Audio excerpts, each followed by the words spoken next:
Hello everyone, welcome to Golf Weekly. I'm your host this week, Chris Tremblay, sitting in for Daniel Court, and we have an exciting show for you this week, starting out by recapping last weekend's Open Championship at Royal Lytham in St. Anne's. Joining me for this segment from the Heritage Golf Group, Ryan Thompson. Thank you very much for being here, Ryan. Thanks for having me.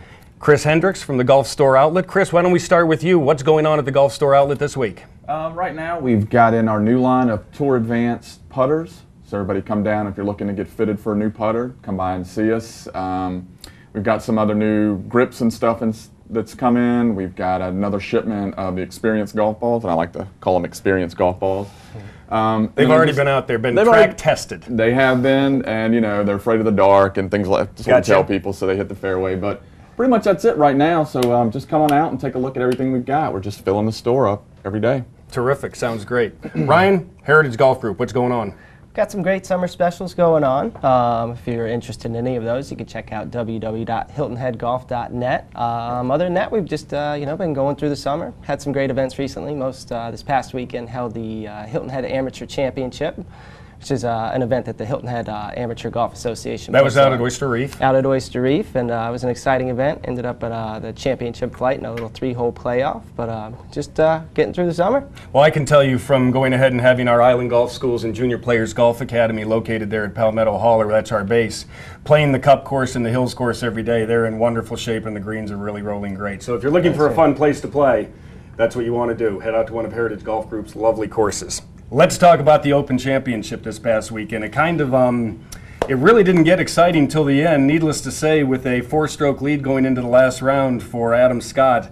And the way he was hitting the ball, it certainly seemed as though he was ready to get himself his first major, but then a funny thing happened in the last 4 holes. Chris, what was your feed on it?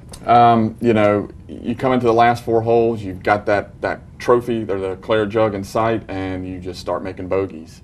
Happens quickly, doesn't it? It happens very quickly, and everybody started to kind of fall down the ladder, and Els just kind of played his game all the way through. Well, the last 2 groups we had, Brandt Snedeker and Tiger Woods were in the second to last group, and both of them shot 73, and in the last group you had Graham McDowell and Adam Scott, and both of them shot 75.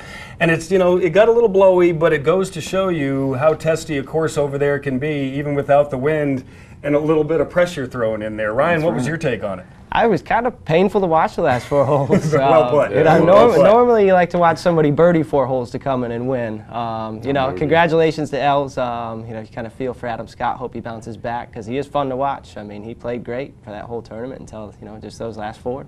Well, the last couple of years, Adam has had more good appearances, we'll say, in the majors. He had a great Masters 2 years ago. Yep. Played well this weekend. Obviously, if you kind of analyzed it a little bit, I kind of look at 2 things. The putting the last day, it didn't seem as though he was quite as deliberate with his putter, quite as dedicated to his lines and things as he was the first 3 days. And I'm still trying to figure out his play on the 18th tee, when really the only club he hit off the tee was the one that could get him into trouble. Most people were either hitting an iron off the tee, laying up short of those bunkers, or like Ernie Els and John Daly and a few others that could do it, they were going ahead and hitting driver and clearing those bunkers, which, if they hit it right, left them a shorter approach. So that was really what I kind of took out of it was, just wondering what Adam and his caddy, Steve Williams, were kind of thinking as they kind of got there. And, a lot of things can go on when you've had a big lead and, all of a sudden you've kind of squandered it. And now all of a sudden he's tied and he needs par just to get in the playoff. Right. And unfortunately it didn't pan out for him. Tiger Woods, second straight major. He's been right there going into the weekend.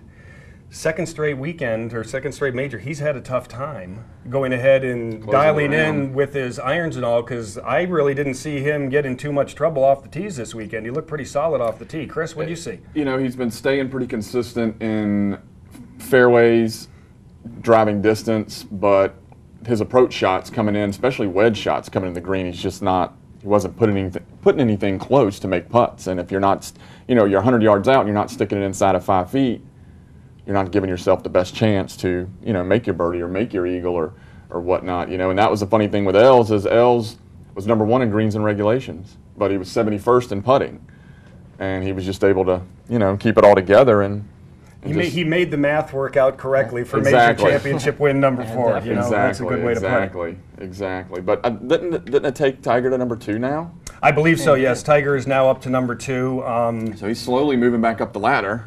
What I kind of saw more than anything out of the last two majors for him, it seems to me as though he's really becoming a digger with the short irons. In other words, he's really going down into the ball, taking deep divots and all, as opposed to years ago he used to be a little shallower. Right. And when you go into the ball deep, I think it's very hard to control your distance, especially with your 8-iron, 9-iron, and your wedges. And you know, that's where he was really struggling, was giving himself, you know, less than 25 or 30 feet. And you know, when you have those clubs in your hand, and your name's Tiger Woods, you know, you're looking to go ahead and give yourself 15, 12 feet or less, and you know, it doesn't matter if you're the best putter that week. How many 25 or 30 footers are you going to make? Right. And especially, you know, the American players a lot of times have a little trouble going over there and changing their putting, because the greens over there generally tend not to be quite as quick as they do from week to week to week here in the U.S. And, you know, it's one thing to have a 10 or 12 footer because you feel like you can give those maybe a little bit more, you have a little bit better feel on them. But when you're 25 to 30 feet, it becomes a little bit more of a guessing game. And I think it becomes luck than skill. You know, absolutely. So it was, you know, either way we look at it, it was a terrific weekend to watch. You know, like you, I kind of feel for Adam Scott. I like both players very much. You know, it's nice to see somebody win their first major, but like we brought up before, it was the first time that we'd had a major champion win one of the last 10 majors. What about our other three? McIlroy, Westwood, and Donaldson. I mean, everybody kind of thought these guys were going to be the favorites. That's right. Walking in here and.